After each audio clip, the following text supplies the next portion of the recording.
Hello, hello. Hi. Thank you. Oh, it's so nice of you to come here tonight after working your ass off on a weekend day and still positive enough to believe that you're going to be tickled by a group of female comedians. That's just really brave, really forward-thinking, and very feminist. Thank you. Thank you. Thank you. And my life motto is to live like a prostitute. Yeah, I can't really take all the credit. This knowledge was imparted from my 95-year-old grandmother. I was telling her that I was doing stand-up comedy in the night. She goes, like, she's very old, so she goes, what the fuck is that? It's great to be old. She's a very straightforward lady. And so I had to explain, right? I was like, well, so the deal is a bunch of people, right? Chinese and non-Chinese sitting there. And it's complicated. I make them laugh. That's the science, right? I make them laugh. She's a very wise lady. She only asked one question. She goes, do you get any money out of it? I go, well, tell me your definition of paid. Sometimes I get free drinks, and sometimes I do get paid just to cover my taxi home. But yes, I do get money out of it. So she goes, let me put it straight. So you make money by selling laughter, right? So you sell laughter. And for the Chinese speakers, yeah, it means 你卖笑, which means you pimp yourself. I was thinking about feminism, I was thinking about being brave, standing on the stage making a point, so I go, Nan, yes, you're right. You're right, you're not too off from the truth. I try my best to make my clients make as loud noise as possible.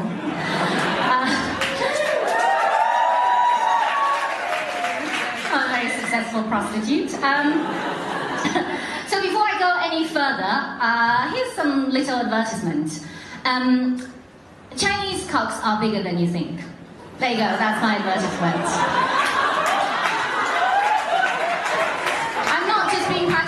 Here, I can prove it.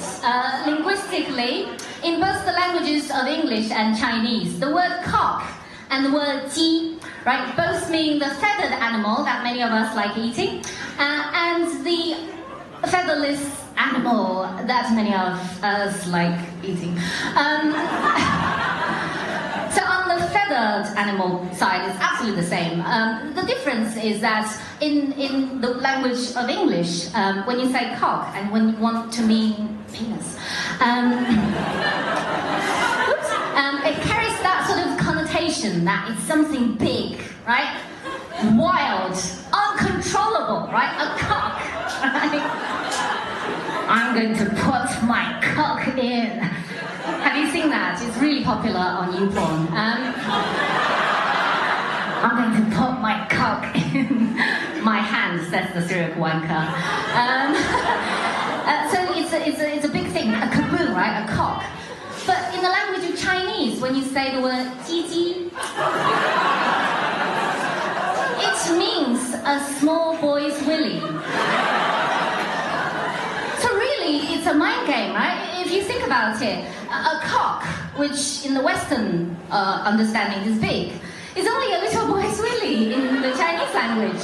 So it's a mind game, ladies and gentlemen. So the next time when a Chinese gentleman tells you that he doesn't have a very big cock, maybe he's just being very modest, right? So ladies and gentlemen, by all means, tonight, try some Chinese cocks, right? Let's just change the stereotype and make the world a better place. Thank you. Okay. Okay, that's the advertisement. So girls, shout if you have a foreign boyfriend. Yeah, not that popular anymore, not that popular anymore. 5, right? Chinese young people nowadays, you guys have taste. And most importantly, you have money and social status. You don't really have time for English teachers anymore. Yeah, I know, the truth hurts. But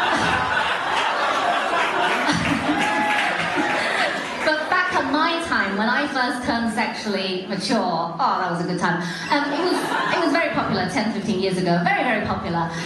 So nowadays, if you go out and if you see a old, fat, greasy Lao Wai, you know the type, holding hands with a young, stunning Chinese girl, right? You wouldn't think much, would you? At the most, you would think, oh, she's not shallow, or he might be less childish than the rest of them. But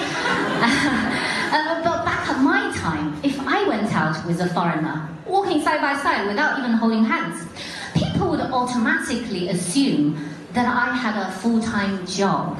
Right? That I used my hard-earned cash, so to speak, I don't know why my hand is like this,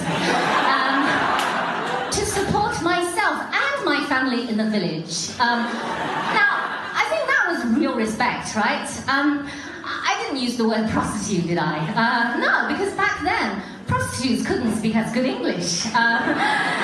People would think that I was language exchanging when everyone knew or assumed that language was not the only thing I was exchanging. Some of my acquaintances, when they knew that I went out with a foreign boyfriend, they go, "Oh, you're so lucky!" in that very dirty way. Oh, somebody got really excited. So these Chinese I'm talking about are these really traditional Chinese with very strict upbringing, my IEs, my cleaners. So when they say, "Oh, you're so lucky in that dirty way," you know that they were not talking about the legendary massive foreign cock, which is a misunderstanding, as I have proven just now. So they thought my brush about the massive cock, but the focus was on the result. They go, "You are going to make very beautiful mixed-race babies." Right? You always get that. It's funny, right? People, when they see a couple from different cultural backgrounds, it doesn't matter how beautiful or ugly you are. They just automatically assume that you're going to produce very beautiful offsprings. How do I explain this to them? Imagine a horse, okay? Thinking about a horse, right? Making beautiful love.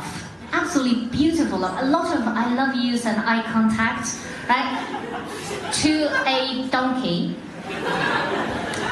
They don't always produce unicorns. So, something called genetic there. So it's great to see a lot of ladies here tonight. Hi, ladies. Hi. I love doing comedy in front of girls because when our eyes meet, I know, you know, that it's very difficult to be a woman.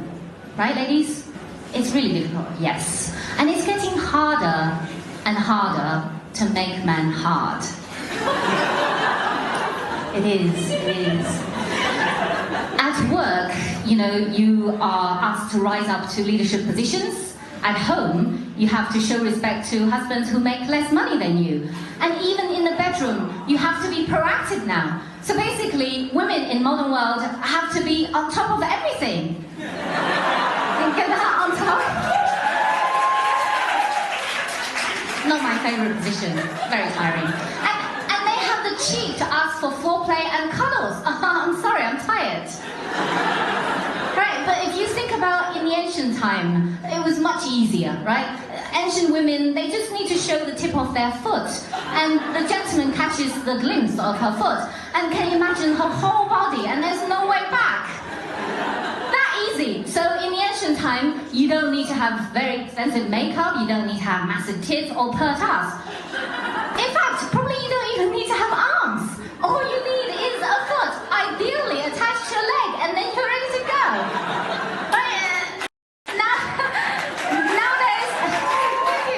Nowadays, look at all the effort that women put in our look, right? We wear low-cut tops and really hot pants, right?